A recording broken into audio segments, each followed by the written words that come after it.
How to put NGL link on a Facebook story with a picture. Hello everyone. In this video, I will show you how to put NGL link on a Facebook story with a picture.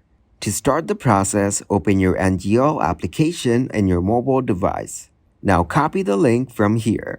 Now open your Instagram application. Now just tap on your story and choose the pictures you want. To add the NGL link, simply swipe up and tap on link. And then paste the NGL link right here. You can also customize the link on the picture to make it look just right. Now tap on the share button. Tap on share. Now tap on share to share your story on Facebook. As you can see, our story has been shared on both Instagram and Facebook. Now I'm heading over to Facebook to show you.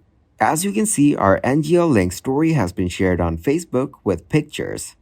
Thank you guys for watching this video. Hope you got some value. Make sure to like the video and subscribe to the channel to get notified for new videos. See you in the next one.